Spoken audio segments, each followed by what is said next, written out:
अस्सलामुअलैकुम। कुछ खरी बातों के साथ मैं हूं आबिद इकबाल खारी। पाकिस्तान में सियासतदान बनना बहुत आसान है।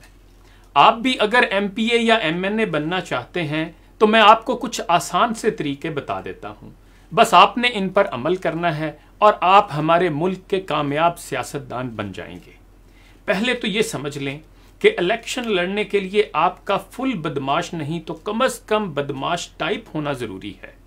शरीफ आदमी तो इलेक्शन लड़ने का सोचे भी ना। अच्छी किस्म का बदमाश टाइप बनने के लिए चंद एक इकदामात तजवीज़ करता हूँ। एक तो अपनी ज़ुबान को थोड़ा सा गंदा करें। वैसे बड़ा सियासतदान बनने के लिए थोड़ा ज़्यादा गंदा करना पड़ेगा और नंगी गालियाँ बकने को अपना वतीरा बनाना पड़ेगा। गली मोहल्ले में अपने आप को खड़पैंच साबित करने के लिए खाम खा दो चार शरीफ लोगों को बात बे बात नंगी गालियाँ दे दिया करें। किसी को दो चार थप्पड़ भी मार दें। इलाके के थाने के साथ बनाकर रखें। आपका एक तरह से पुलिस का टाउट होना भी जरूरी है। और याद रखिएगा कि इलेक्शन में पैसे को अंधाधुंध खर्च किए बगैर आप इलेक्शन जीतने का सोचें भी ना। और हलाल के पैसे को बंदा वैसे भी अन्नेवाह खर्च नहीं कर पाता, इसलिए बेहतर है कि आप कोई 2 नंबर धंधा शुरू करें। आप प्लाटों पर नाजायज कब्जा कर सकते हैं। आप चर्च का काम शुरू कर सकते हैं। अगर आप ताजर हैं तो जखीरा अंदोजी और मिलावट बहुत नफा बख्श काम हो सकते हैं। स्मगलिंग का काम कर लें तो फिर तो समझें आपकी पांचों घी में। सोच विचार करें।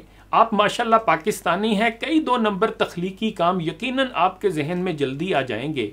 देखें, अगर आपकी माहाना इनकम कम से कम 30-40 लाख ना हुई तो फिर आप डेरादारी कैसे कायम रख सकेंगे। थाने को भी मंथली देना होगी। 1-2 वकील आपके इशारे पर हर दम तैयार रहने चाहिए। थाने कचहरी के चक्कर न लगे तो आपको सियासतदान कौन मानेगा।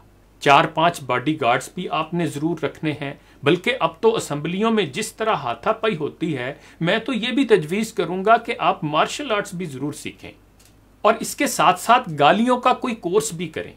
तगड़ी किस्म की माँ बहन की गालियां अजबर कर लें। बल्कि मेरा मशवरा है कुछ नई किस्म की गालियां ईजाद करने के लिए मर्दो जन के पोशीदा एज़ाए मखसूसा पर कुछ तहकीक कर लें। मुश्किल पेश आए तो किसी सीनियर सियासतदान से रहनुमाई ले लें। वैसे वज़ीर आज़म के मशीर इसमें खास मलका रखते हैं, क्योंकि ये काम आपने कर लिया तो यकीन करें हर बड़ी सियासी पार्टी अपने सियासी हरीफों की माँ बहन एक करवाने के लिए आपकी खिदमत हासिल करने के लिए बेताब होगी और हुक्मरान भी आपको अपना नुमाइंदा खसूसी या मुशीर बनाने के लिए आपके पीछे पीछे होंगे। आप वैसे चेक कर लीजिएगा, मुमकिन है हमारे आला तालीमी इदारों ने पॉलिटिकल साइंस के निसाब में भी गालियों का कोई चैप्टर शामिल कर दिया हो। या गूगल पर सर्च कर लीजिएगा, गूगल पर लिखिएगा एथिक्स इन पाकिस्तानी पॉलिटिक्स। इसका मतलब बनता है इखलाकियात सियासियात इस्लामी जमहूरिया पाकिस्तान। या आप सर्च कर लीजिएगा attributes of a Pakistani politician. अच्छा, ये भी समझ लें, शुरू में हो सकता है आपको ऐसे काम करते हुए थोड़ी शर्म आए, लेकिन याद रखिए इस काम के लिए कुछ बेशर्मी और बेगैरती का हसूल नागजीर है। बल्कि अपना चाका खोलने के लिए मैं तो मशवरा दूंगा कि आप किसी शरीफ आदमी को जबरदस्ती अपनी गाड़ी की टक्कर मार दें और 2-4 दिन जेल की हवा खाएं। इससे आपका इलाके में एक और तरह से टैका बन जाएगा और आम आदमी पर रोब पड़ जाएगा कि आप लीडर हैं। अब अगर आप ये सोचें कि मेरे कहने पर आपने शराफत की जिंदगी छोड़ भी दी और 2-4 साल हरामजदगियां करके अपना कुछ मुकाम बना भी लिया, तो ये ना हो कि आईने पाकिस्तान की दफात 62 और 63 पर अमल दरामद शुरू हो जाए और दफात के मुताबिक सिर्फ शरीफ, बाकिरदार, नेक चलन वाले और सोमो सलात के पाबंद और सादिक और अमीन लोगों को ही इलेक्शन लड़ने की इजाज़त दी जाए। तो आप इस हवाले से बिल्कुल बेफिक्र हो जाएं, क्योंकि हमारी अशराफिया बड़ी समझदार और चाको चौबंद है और वो इंशाअल्लाह किसी तरह भी किसी भी सूरत में इन दफात पर कभी भी अमल दरामद नहीं होने देगी। क्योंकि 2 नंबर लोगों के सियासत में आने और रहने से ही तो इनकी चौधराहट कायम है और कायम रहनी चाहिए।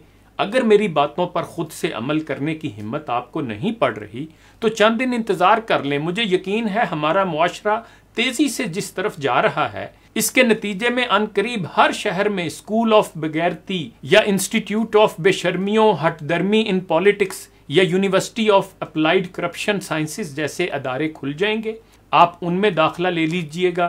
तब तक के लिए ज़रा सब्र कर लें और दुआ भी करते रहें। हो सकता है खालिद मसूद की तरह आपकी दुआ भी कबूल हो जाए। खालिद मसूद ने कहा था, साडे जो इरादे थे किड्डे सीधे सादे थे, हमने सोच रखा था बन के एक दिन मेंबर इक्को काम करना है, 1-2 प्लाजों को 4-6 प्लाटों को 25-30 मरब्बों को अपने नाम करना है। शुक्र है ए खुदा बंदा, तूने इस नमाने की निक्की जिन्नी ख्वाहिश को सुन लिया है नेड़े से। इन्हीं गुजारिशात के साथ आबिद इकबाल खारी को इजाज़त दीजिए। अपना ख्याल रखिएगा। अल्लाह हाफिज़।